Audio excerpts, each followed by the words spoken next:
नमस्ते दोस्तों, welcome back to macro cafe.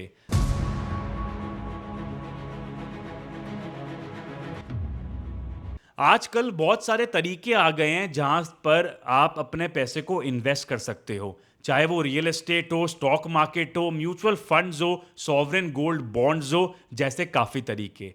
लेकिन सेबी मतलब securities exchange board of India ने एक बहुत बड़ी वार्निंग दी है उन सब इन्वेस्टर्स को जो डिजिटल गोल्ड में इन्वेस्ट करते हैं।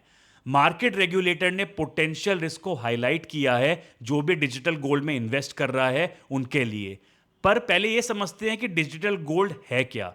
दोस्तों, डिजिटल गोल्ड एक ऑनलाइन या फिर ऐप बेस्ड सिस्टम है जहां पर कस्टमर्स बहुत छोटे से छोटे पैसों में गोल्ड खरीद सकते हैं।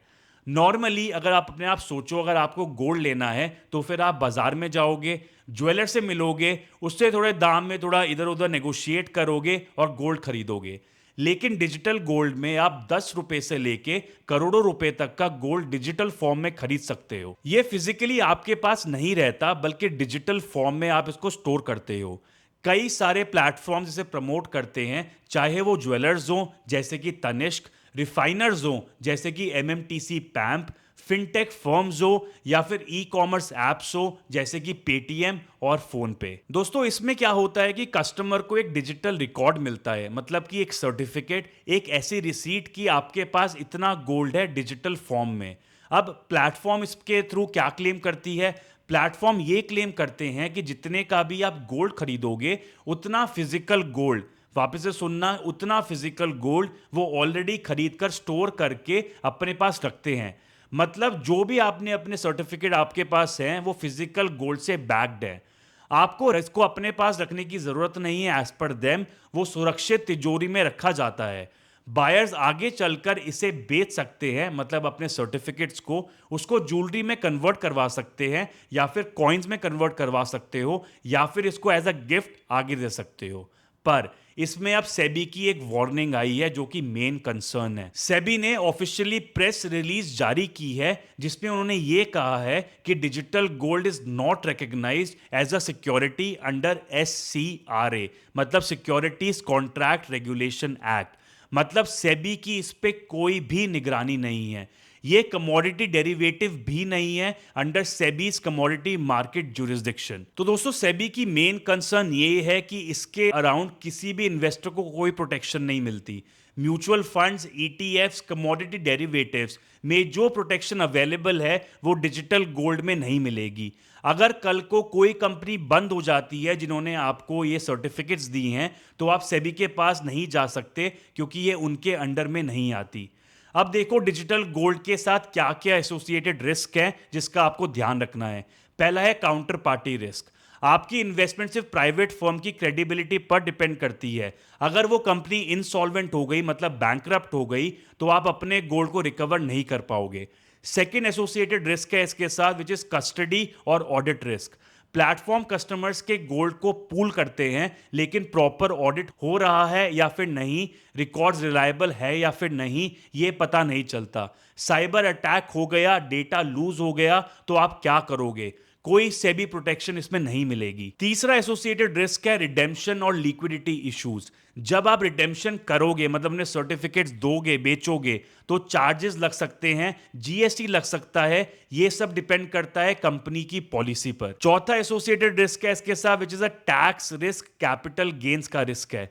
ये ETF या सॉवरेन गोल्ड बॉन्ड से डिफरेंट हो सकता है टैक्सेशन में। पांचवा इसका associated risk is the legal ambiguity. ये रेगुलेटेड सिक्योरिटीज नहीं है जैसे हमने अभी डिस्कस करा है। कोई डिस्प्यूट हुआ तो कंज्यूमर कॉन्ट्रैक्ट लॉ के तहत सेटल होगा, ना कि किसी सेबी जुरिस्डिक्शन में। तो दोस्तों, इस सेबी की प्रेस रिलीज में सेबी ने रेकमेंडेड ऑल्टरनेटिव्स भी बताए हैं। सेबी ने कहा है अगर आपको गोल्ड में इन्वेस्ट करना है तो बेटर ऑल्टरनेटिव्स अवेलेबल हैं। पहला है गोल्ड ETF। ये सेबी रेगुलेटेड है, हाईली लिक्विड है, मतलब आप जब चाहो इसको बेच सकते हो। मिनिमम इन्वेस्टमेंट से आप इसमें स्टार्ट कर सकते हो और ये काफ़ी ज़्यादा ट्रांसपेरेंट है, मतलब एज पर लॉ बिल्कुल सेफ है। सेकेंड ऑप्शन है आपके पास सॉवरेन गोल्ड बॉन्ड्स का। ये RBI रेगुलेटेड है, गवर्नमेंट बैक्ड है, मतलब इसमें जीरो फ्रॉड रिस्क है।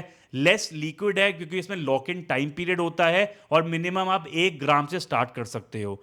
तीसरा है आपका इलेक्ट्रॉनिक गोल्ड रिसीट्स। ये सेबी रेगुलेटेड है, एक ट्रांसपेरेंट सिस्टम के थ्रू आता है जिसमें भी आप इन्वेस्ट कर सकते हो। दोस्तों, अगर आपने डिजिटल गोल्ड में इन्वेस्ट किया है तो घबराने की जरूरत बिल्कुल नहीं है, लेकिन ये स्टेप्स फॉलो जरूर करना। पहला है आपका डॉक्यूमेंट्स को सेव करो। जो भी रिसीट्स स्टेटमेंट्स हैं वो डाउनलोड करके सेफली अपने पास रखो। Second is the custodian details. Custodian का नाम, जिसने इशू करा है, लोकेशन, कौन सी तिजोरी में गोल्ड है, ये सब नोट करके अपने पास रखने की बहुत आवश्यकता है। तीसरा है आपका third party audit. Audit certificates मांगो कंपनी से।